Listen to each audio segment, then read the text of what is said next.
کہتے تھے، اللہ جزائے خیر دے، ہمارے یہاں ایک جماعت آئی کویت سے، اب ماشاءاللہ بڑے لوگ، مالدار لوگ سب،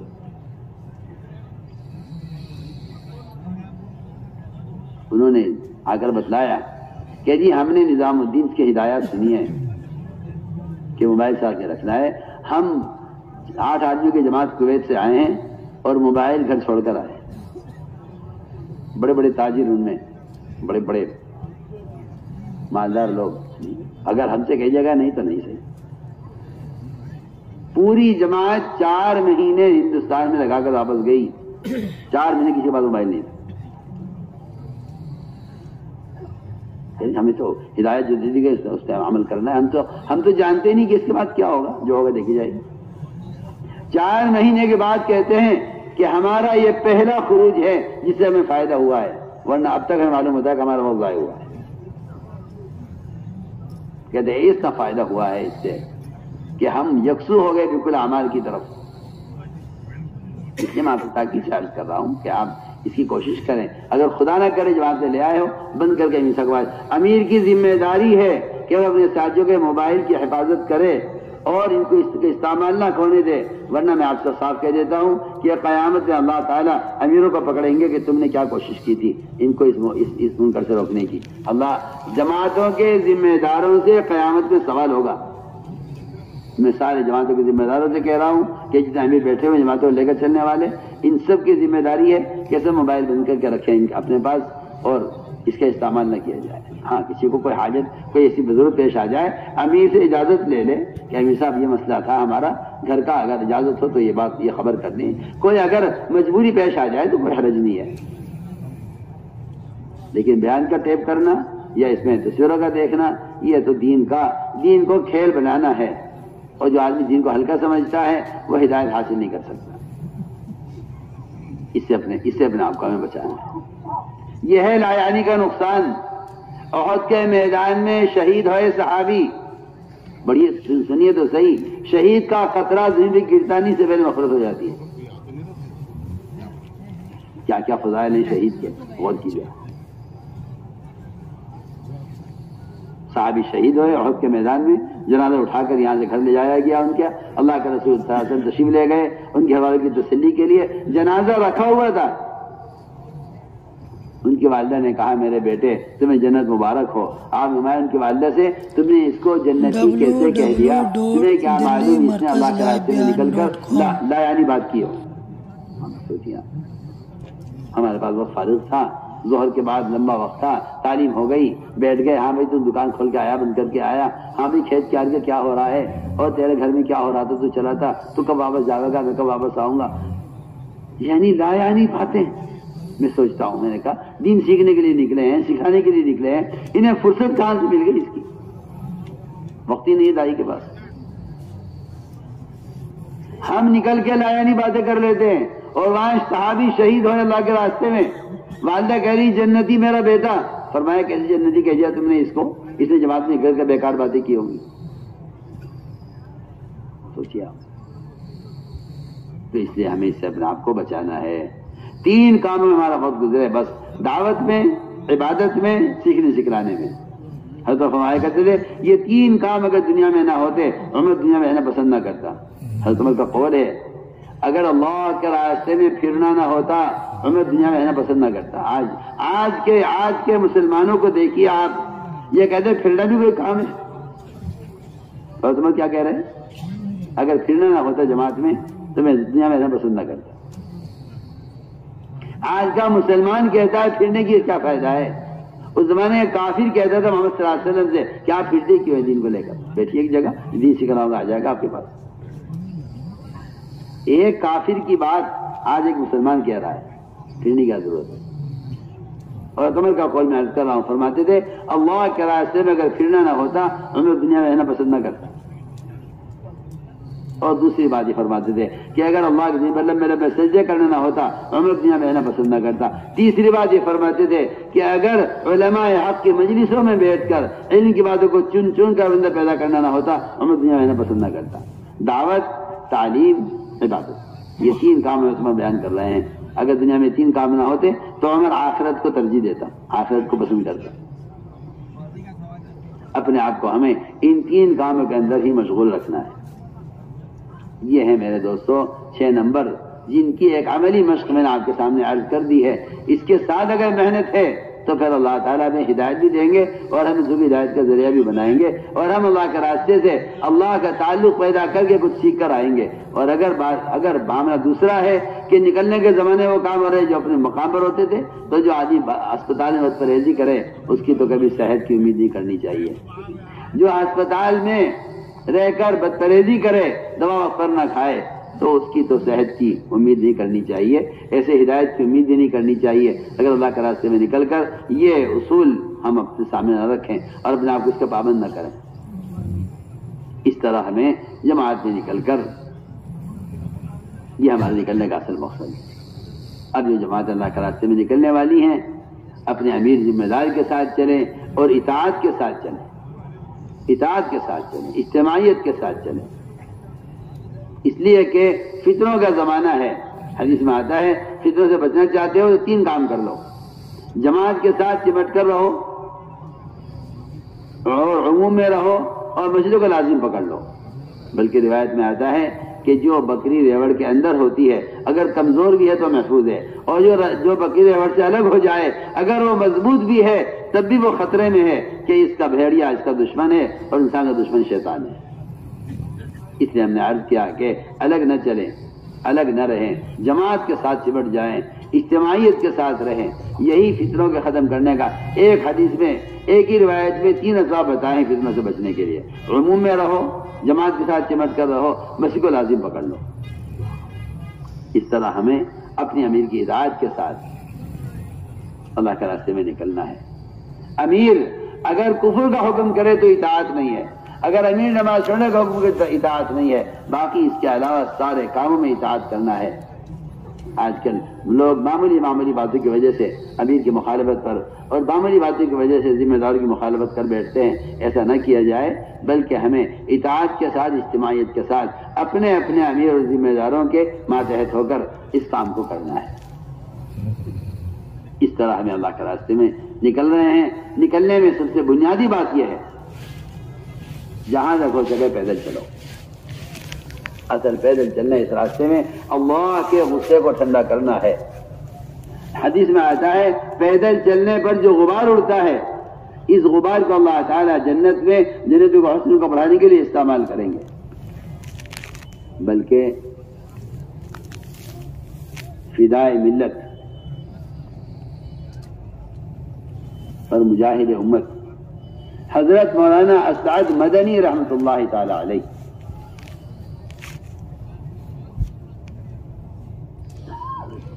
ایک سفر میں تھے، پہاڑوں سے کسی مہم میں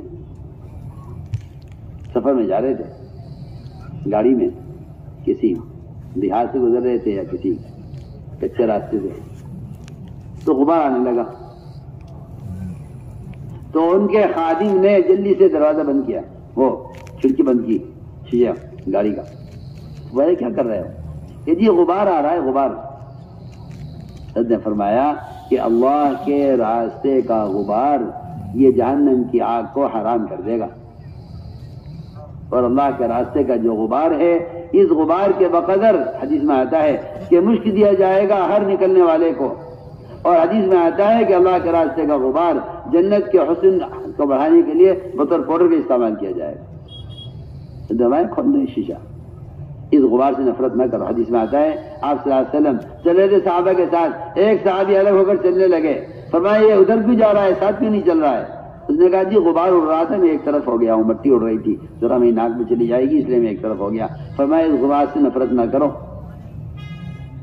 کہ اللہ کے راستے کا غبار جہنم کا دھواں ایک ناک میں جمع نہیں ہو سکتا، ایک ناک میں جمع نہیں ہو سکتا اللہ کے راستے کا غبار اور جہنم کا دھواں۔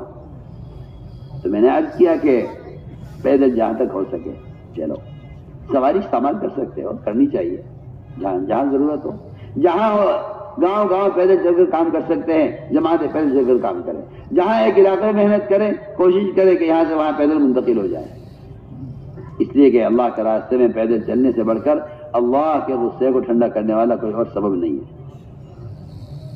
جی ہاں، روایتیں ہیں اور فضائل ہیں اس کے بہت احادیث کے اندر۔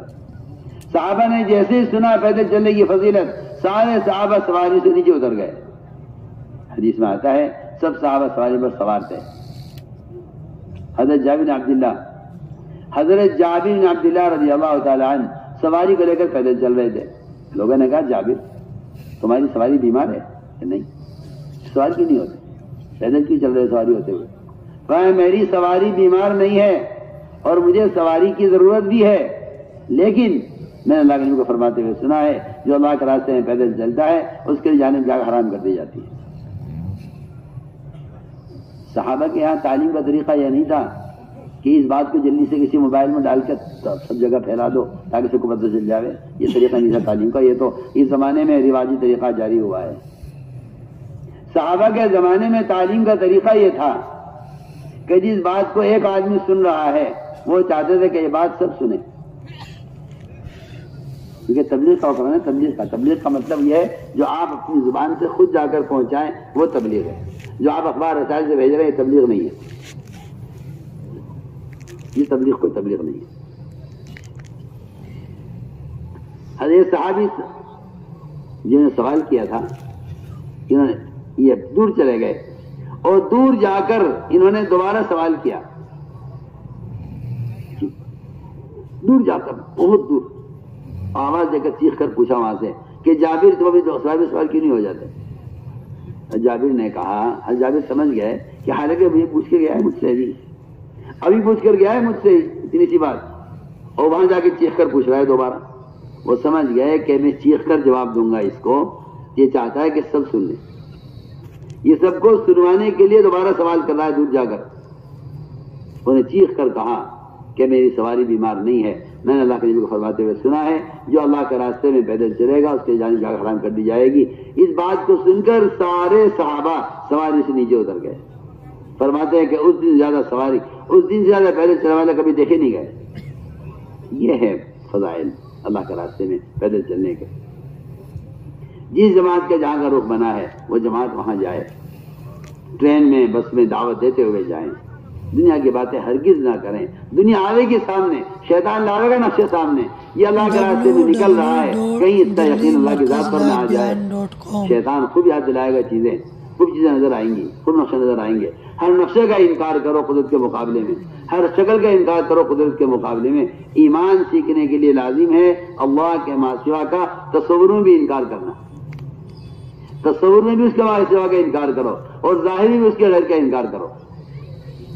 اس طرح ہمیں ٹرین یا بس میں جہاں ہم سفر کر رہے ہیں اپنے قریب والوں سے ملاقات کریں، دعوت دیں۔ ٹرین میں بس میں سب ساتھی اپنی اپنی سیٹوں پر رہیں۔ یہ آج کل ایک نئی بیماری چلی ہے کہ بھائی ہم جماعت ہیں، ٹرین میں سفر کر رہے ہیں، ہم کیونکہ ہمیں نمازی پڑھنی ہے، تعلیم بھی کرنی ہے اور مذاکرہ بھی کرنا ہے، اور بھائی صاحب آپ سے درخواست ہے ذرا آپ ٹکٹ ہمیں تبدیل کر لیجئے، آپ وہاں چلے جائیے، ہمیں یہاں آ جائیں گے تاکہ ہماری جماعت ایک ساتھ رہے۔ میری بات آپ کان کھول کے سن لیجئے، ایسا کرنا جائز نہیں ہے۔ اس کی سیٹ اس کا حق ہے، اس کی سیٹ اس کا حق ہے۔ آپ نے پہلی بے اصولی کی ہے، پہلی بے اکرامی کی ہے آپ نے کہ آپ اس سے کہہ رہے ہیں کہ جگہ تبدیل کر لیجئے، میں یہاں رہوں گا، آپ ہمارے ساتھ یہاں آ جائیں۔ کیوں؟ ہمیں تعلیم کرنی ہے۔ کس نے کہا آپ سے تعلیم کرنے کو ٹرین میں؟ ٹرین تعلیم کی جگہ ہی نہیں ہے۔ ٹرین میں تو آپ سفر میں ہیں، اپنی سیٹ پر ہیں۔ آپ ٹرین میں بجائے مسافروں کو پریشان کرنے اور ان کی جگہیں تبدیل کرنے کے، ان کی سیٹ بدلنے کے، آپ اس سیٹ پر رہیں۔ آپ ٹرین میں اکیلے بیٹھے ہیں، ٹھیک ہے، ذکر کریں، تلاوت کریں، کتاب کھول کر خود پڑھنے لگیں۔ برابر والا آپ کو ماشاءاللہ مسلمان بھائی ہے، آپ اس کو دعوت دیں، اسے ایمان یقین کی بات کریں، اس کو نماز کی اہمیت بتائیں، اس کو آخرت کا فکر دلائیں۔ بہت کام کرنے کے ہیں۔ کیوں؟ آپ کو کس نے کہا ٹرین میں تعلیم کرنے کو؟ میں کہہ رہا ہوں ٹرین تعلیم کرنے کی جگہ نہیں ہے۔ تعلیم کا حلقہ لگتا ہے اور حلقہ لگانے کی گنجائش نہیں ہے۔ آپ اگر تعلیم کا حلقہ لگائیں گے تو آپ کو لامحالہ مسافروں کو پریشان کرنا پڑے گا، آپ وہاں بیٹھ جائیے، آپ یہاں بیٹھ جائیے، نہیں، اس کی کوئی ضرورت نہیں ہے، اس کی کوئی گنجائش نہیں ہے۔ ہر مسافر اپنی سیٹ پر سفر کرے اور ہمیں چاہیے کہ مسافروں کا اکرام کریں، ان کو خیال کریں، حضرت مدنی رحمۃ اللہ علیہ ٹرین میں سفر کر رہے تھے، ایک انگریز اٹھ کر گیا ان کے پاس سے، انگریز نے ان کا نام سنا ہوا تھا، شکل سے جانتا نہیں تھا، لوگ ان کے کارناموں سے کانپتے تھے، ان کی بات ان کے کارناموں کو سن کر۔ انگریز اٹھ کر گیا، جا کے دیکھا بیت الخلا بھرا ہوا ہے گندگی سے، گھسنے کی جگہ نہیں ہے، پیر رکھنے کی بھی جگہ نہیں ہے، واپس آ گیا۔ تو سمجھ گئے کہ یہ جھانک کر واپس آیا ہے، بیت الخلا صاف نہیں ہے۔ حضرت مدنی اٹھ کر گئے اور بیت الخلا اندر سے بند کیا اور پورا بیت الخلا گندگی سے صاف کیا اور صاف کر کے واپس آئے اور انگریز سے کہا اب آپ جا سکتے ہیں۔ آپ سمجھتے ہیں کہ یہ تلواروں سے اور جو ہے تیروں سے جہاد ہوتا ہے کہ نہیں؟ جہاد اخلاق سے ہوتا ہے، جہاد اخلاق سے ہوتا ہے، تیروں سے تلوار سے نہیں ہوتا، جہاد اخلاق سے ہوتا ہے۔ وہ گیا، جا کے دیکھا تو بیت الخلا بالکل صاف دھلا ہوا، آ کر پیر پکڑ لیے۔ حضرت کون ہے آپ؟ لوگوں نے بتایا حضرت مدنی ہے کہ آپ کا نام سنا ہے، آپ کا نام سنا ہے، مگر آپ کی ذات کو آج سمجھا ہے کہ مسلمان کیسا ہونا چاہیے۔ ہماری جماعتیں مسجدوں میں جائیں گی، اے بھائی امام صاحب ذرا بیت الخلا صاف کرائیے، جماعت آئیے، چلیے ذرا پانی بھروائیے، جماعت آئیے۔ یہ ہوٹل نہیں آپ کا، یہ اللہ کا گھر ہے، پانی ہم بھریں گے، بیت الخلا میں صاف کروں گا۔ اگر ہمارے بڑے بیت الخلا ٹرین کے صاف کر سکتے ہیں، جس کا ٹکٹ دے رہے ہیں، جس میں ملازم ہے، صفائی کے لیے موجود ہے، تو کیا ہم اللہ کا گھر صاف نہیں کر سکتے؟ ایسی حالت ہو گئی ہماری کہ عمر رضی اللہ تعالیٰ عنہ قباء کی مسجد میں جھاڑو دینے کے لیے مدینے سے جاتے تھے جب خلیفہ تھے۔ ہماری جماعت مسجدوں میں جا کر ایسی پڑ جاتی ہے کہ کسی ہوٹل میں آ کر ٹھہر گئی ہوں۔ نہیں، ہمارا کام ہے، پانی میں بھروں گا، مسجد کے صف میں لگاؤں گا، باہر سے مصلی لا کر میں بچھا دوں گا، مسجد کی بجلی کا بل میں دے دوں گا، کتنے کام کرنے کے۔ یہ کمیٹی کا گھر نہیں ہے، اللہ کا گھر ہے، آپ اللہ کے بندے ہیں، آپ یہاں عبادت کے لیے آئے، آپ ہوٹلوں میں کھانے کے لیے جاتے ہیں، آپ پیسے دے کر آتے ہیں، یہاں آپ اللہ کے گھر کا پانی استعمال کرتے ہیں، آپ کو خیال نہیں آیا کہ اس کا تعاون کرے مسجد کا؟ سوچیے آپ کہتے ہیں کمیٹی کرے گی، کیوں کرے گی کمیٹی کا گھر ہے، اللہ کا گھر ہے۔ اس لیے میں تاکید سے کہہ رہا ہوں کہ ہمارے ساتھ اس کا خیال کریں، تو ٹرین میں بس میں لوگوں سے ملاقاتیں کریں، ان کو دعوت دیں، ان کا اکرام کریں۔ آتا ہے کھانا منگواتے ہیں، بسکٹ منگواتے ہیں، چائے منگواتے ہیں، ہاں جی 10 آدمی 10 چائے لے آؤ، یہ بخیلوں کی جماعت ہے۔ ورنہ جتنے لوگ ٹرین میں بیٹھے ہوئے ہیں ان سب کا اکرام کرنا، سب کا اخلاق سے پیش آنا، سب کے لیے سب کو کھانے کو پوچھنا، بٹھانا ان کو، یہ ہے اخلاق۔